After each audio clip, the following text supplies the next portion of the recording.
Fluorescence is the emission of light by a substance that has absorbed light or other electromagnetic radiation.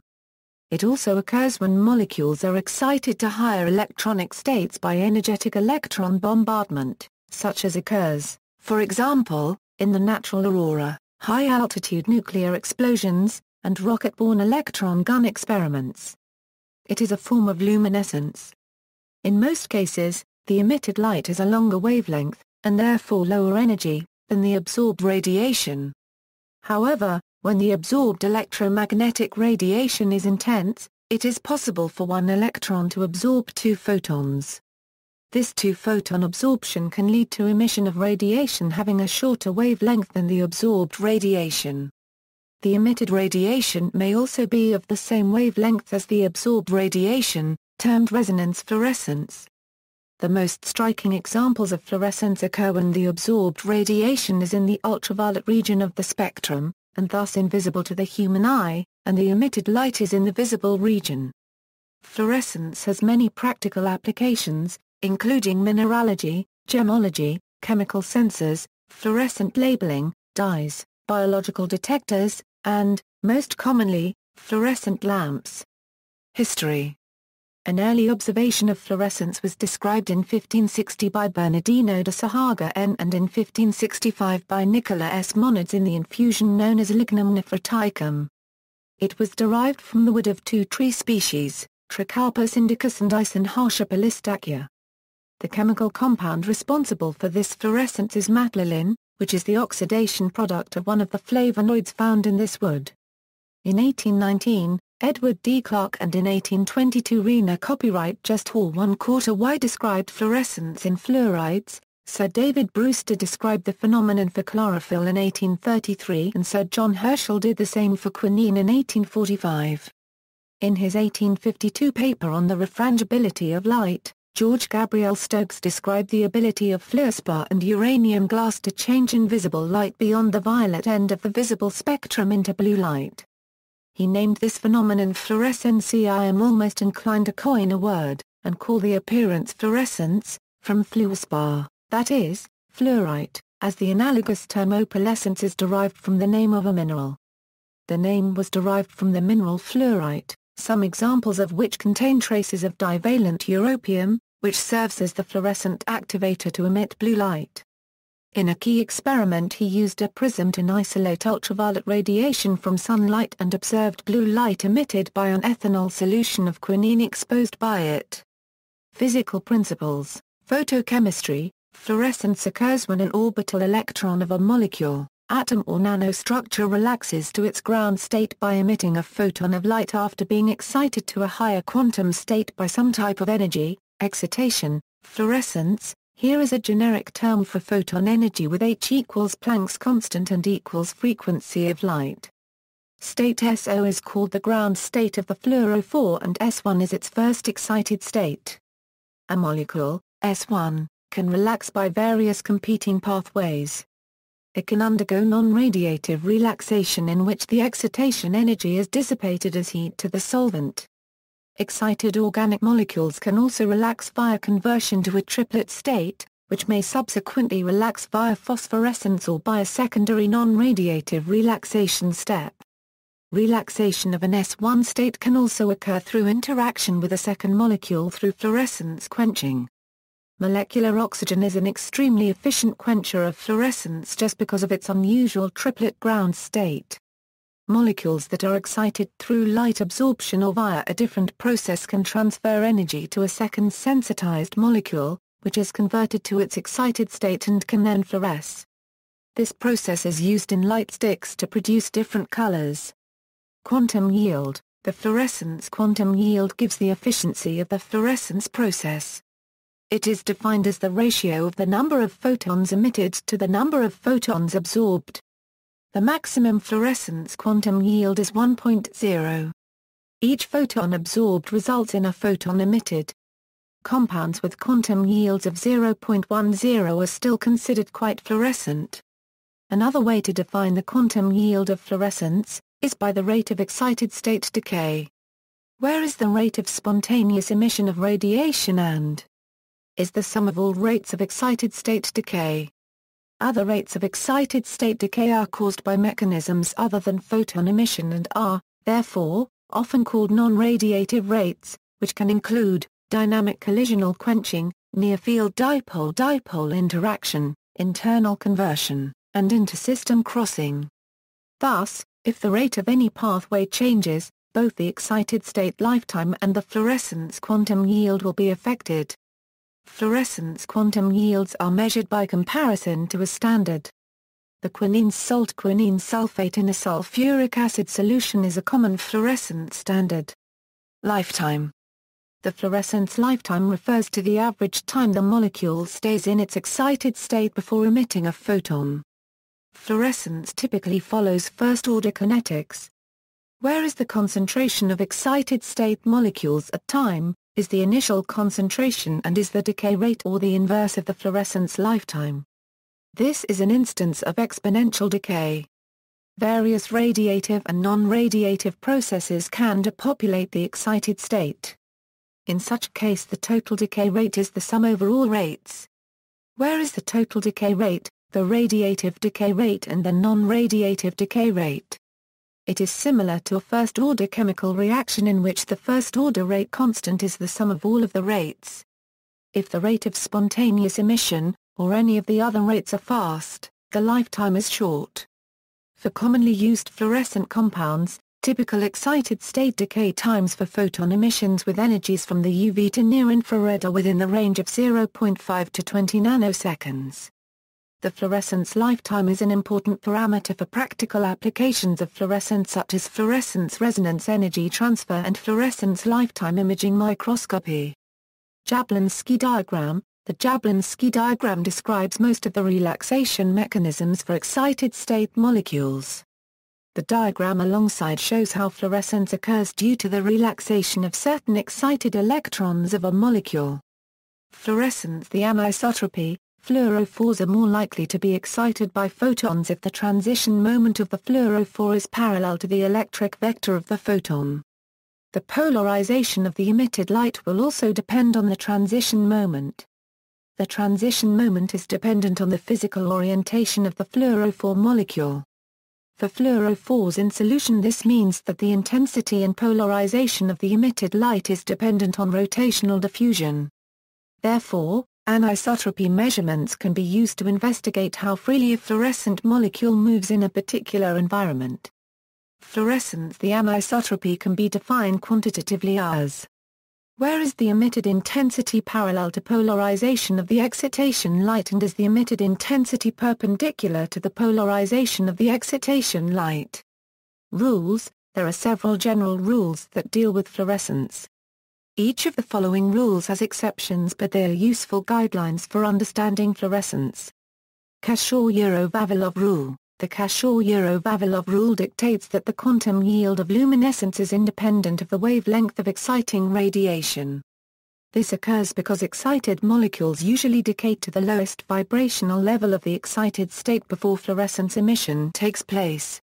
The Cashor-Vavilov rule does not always apply and is violated severely in many simple molecules.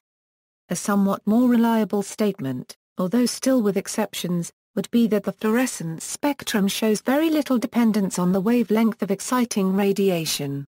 Mirror image rule. For many fluorophores, the absorption spectrum is a mirror image of the emission spectrum. This is known as the mirror image rule and is related to the Franke-Eurocondon principle, which states that electronic transitions are vertical, that is, energy changes without distance changing, as can be represented with a vertical line in Jablonski diagram. This means the nucleus does not move and the vibration levels of the excited state resemble the vibration levels of the ground state. Stokes shift. In general, emitted fluorescent light has a longer wavelength and lower energy than the absorbed light. This phenomenon, known as Stokes shift, is due to energy loss between the time a photon is absorbed and when it is emitted. The causes and magnitude of Stokes shift can be complex and are dependent on the fluorophore and its environment. However, there are some common causes. It is frequently due to non-radiative decay to the lowest vibrational energy level of the excited state. Another factor is that the emission of fluorescence frequently leaves a fluorophore in the highest vibrational level of the ground state.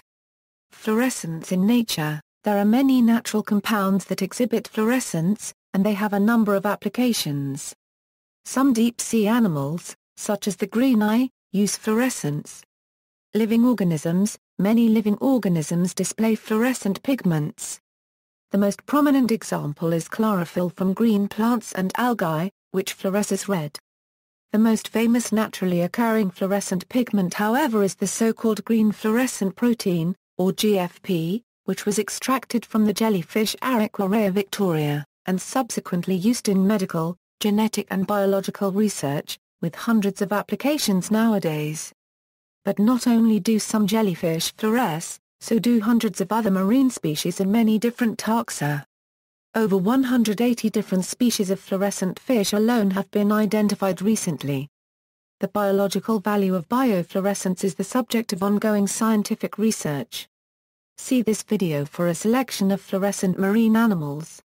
See for more background information about the history of the discovery of marine fluorescence and its possible biological significance, and for the technology necessary to observe and capture it.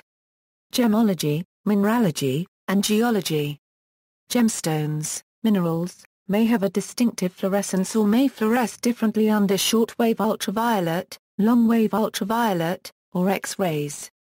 Many types of calcite and amber will fluoresce under short-wave UV. Rubies, emeralds, and the Hope diamond exhibit red fluorescence under short-wave UV light. Diamonds also emit light under X-ray radiation. Fluorescence in minerals is caused by a wide range of activators. In some cases, the concentration of the activator must be restricted to below a certain level, to prevent quenching of the fluorescent emission. Furthermore, the mineral must be free of impurities such as iron or copper, to prevent quenching of possible fluorescence. Divalent manganese, in concentrations of up to several percent, is responsible for the red or orange fluorescence of calcite, the green fluorescence of ilmenite, the yellow fluorescence of esperite, and the orange fluorescence of wollastonite and clinohedrite. Hexavalent uranium, in the form of the uranyl cation, fluoresces at all concentrations in a yellow-green, and is the cause of fluorescence of minerals such as autunite or andesite, and, at low concentration, is the cause of the fluorescence of such materials as some samples of yearlite opal. Trivalent chromium at low concentration is the source of the red fluorescence of ruby. Divalent europium is the source of the blue fluorescence, when seen in the mineral fluorite. Trivalent lanthanides such as terbium and dysprosium are the principal activators of the creamy yellow fluorescence exhibited by the yttrofluorite variety of the mineral fluorite, and contribute to the orange fluorescence of zircon. Powellite and scheelite fluoresce intrinsically in yellow and blue, respectively. When present together in solid solution, energy is transferred from the higher energy tungsten to the lower energy molybdenum, such that fairly low levels of molybdenum are sufficient to cause a yellow emission for scheelite, instead of blue. Low-ion sphalerite fluoresces and phosphoresces in a range of colors, influenced by the presence of various trace impurities. Crude oil fluoresces in a range of colors, from dull brown for heavy oils and tars through to bright yellowish and bluish-white for very light oils and condensates.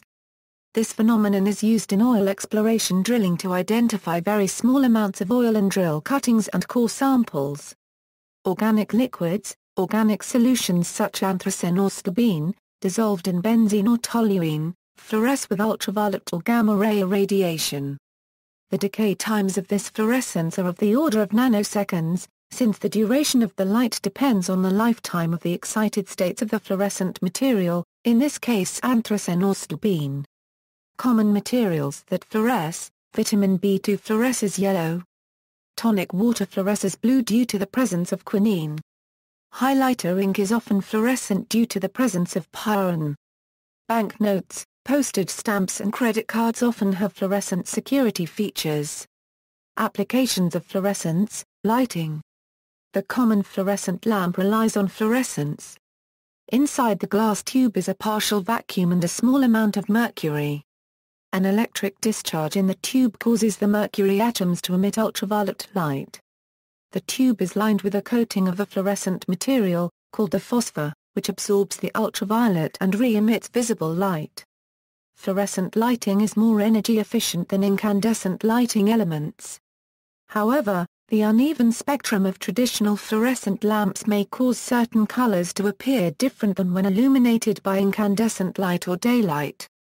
The Mercury vapor emission spectrum is dominated by a short-wave UV line at 254 nm, accompanied by visible light emission at 436 nm, 546 nm and 579 nm. These three lines can be observed superimposed on the white continuum using a hand spectroscope, for light emitted by the usual white fluorescent tubes.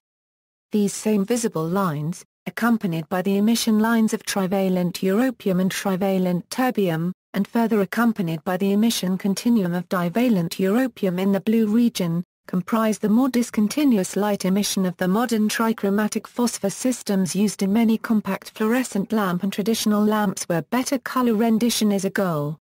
Fluorescent lights were first available to the public at the 1939 New York World's Fair. Improvements since then have largely been better phosphors, longer life, and more consistent internal discharge, and easier-to-use shapes. Some high-intensity discharge lamps couple their even greater electrical efficiency with phosphor enhancement for better color rendition. White light-emitting diodes became available in the mid-1990s as LED lamps, in which blue light emitted from the semiconductor strikes phosphors deposited on the tiny chip. The combination of the blue light that continues through the phosphor and the green to red fluorescence from the phosphors produces a net emission of white light. Glow sticks sometimes utilize fluorescent materials to absorb light from the chemiluminescent reaction and emit light of a different color. Analytical chemistry. Many analytical procedures involve the use of a fluorometer, usually with a single exciting wavelength and single detection wavelength. Because of the sensitivity that the method affords, fluorescent molecule concentrations as low as 1 part per trillion can be measured. Fluorescence in several wavelengths can be detected by an array detector, to detect compounds from HPLC flow. Also, TLC plates can be visualized if the compounds or a coloring reagent is fluorescent. Fluorescence is most effective when there is a larger ratio of atoms at lower energy levels in a Boltzmann distribution. There is, then, a higher probability of excitement and release of photons by lower energy atoms, making analysis more efficient. Spectroscopy. Usually the setup of a fluorescence assay involves a light source, which may emit many different wavelengths of light. In general, a single wavelength is required for proper analysis, so, in order to selectively filter the light, it is passed through an excitation monochromator, and then that chosen wavelength is passed through the sample cell. After absorption and re-emission of the energy, many wavelengths may emerge due to Stokes shift and various electron transitions. To separate and analyze them, the fluorescent radiation is passed through an emission monochromator, and observed selectively by a detector. Biochemistry and medicine. Fluorescence in the life sciences is used generally as a non-destructive way of tracking or analysis of biological molecules by means of the fluorescent emission at a specific frequency where there is no background from the excitation light, as relatively few cellular components are naturally fluorescent. In fact, a protein or other component can be labeled with an extrinsic fluorophore, a fluorescent dye that can be a small molecule, protein, or quantum dot, finding a large use in many biological applications. The quantification of a dye is done with a spectropluorometer and finds additional applications in microscopy. When scanning the fluorescent intensity across a plane, one has fluorescence microscopy of tissues, cells, or subcellular structures, which is accomplished by labeling an antibody with a fluorophore and allowing the antibody to find its target antigen within the sample. Labeling multiple antibodies with different fluorophores allows visualization of multiple targets within a single image. DNA microarrays are a variant of this. Immunology. An antibody is first prepared by having a fluorescent chemical group attached, and the sites where the antibody has bound can be seen, and even quantified, by the fluorescence. FLIM can be used to detect certain biomolecular interactions that manifest themselves by influencing fluorescence lifetimes. Cell and molecular biology. Detection of colocalization using fluorescence-labeled antibodies for selective detection of the antigens of interest using specialized software, such as Colocalizer Pro. Other techniques: FRET is used to study protein interactions, detect specific nucleic acid sequences and used as biosensors, while fluorescence lifetime can give an additional layer of information. Biotechnology: biosensors using fluorescence are being studied as possible fluorescent glucose biosensors. Automated sequencing of DNA by the chain termination method. Each of 4 different chain terminating bases has its own specific fluorescent tag. As the labeled DNA molecules are separated, the fluorescent label is excited by a UV source, and the identity of the base terminating the molecule is identified by the wavelength of the emitted light. FACS. One of several important cell sorting techniques used in the separation of different cell lines. DNA detection: the compound iodium bromide, in aqueous solution, has very little fluorescence, as it is quenched by water. Iodium bromide's fluorescence is greatly enhanced after it binds to DNA, so this compound is very useful in visualizing the location of DNA fragments in agarose gel electrophoresis. Intercalated iodium is in a hydrophobic environment when it is between the base pairs of the DNA, protected from quenching by water which is excluded from the local environment of the intercalated iodium. Iodium bromide may be carcinogenic. An arguably safer alternative is the dye SYBR green. FIGS is a medical imaging technique that uses fluorescence to detect properly labeled structures during surgery. SAFI, an imaging technique in electrokinetics and microfluidics. It uses non-electromigrating dyes whose fluorescence is easily quenched by migrating chemical species of interest. The dye, S, are usually seeded everywhere in the flow and differential quenching of their fluorescence by analytes is directly observed. Forensics: fingerprints can be visualized with fluorescent compounds such as ninhydrin. Blood and other substances are sometimes detected by fluorescent reagents, like fluorescein. Fibers, and other materials that may be encountered in forensics or with a relationship to various collectibles, are sometimes fluorescent. Mechanical engineering: fluorescent penetrant inspection is used to find cracks and other defects on the surface of a part. Dye tracing, using fluorescent dyes, is used to find leaks in liquid and gas plumbing systems. See also. References. External links: fluorophores.org, the database of fluorescent dyes, fsu.edu, Basic Concepts in Fluorescence, a Nanohistory of Fluorescence lecture by David Jameson, Excitation and Emission Spectra of Various Fluorescent Dyes, Database of Fluorescent Minerals with Pictures, Activators and Spectra.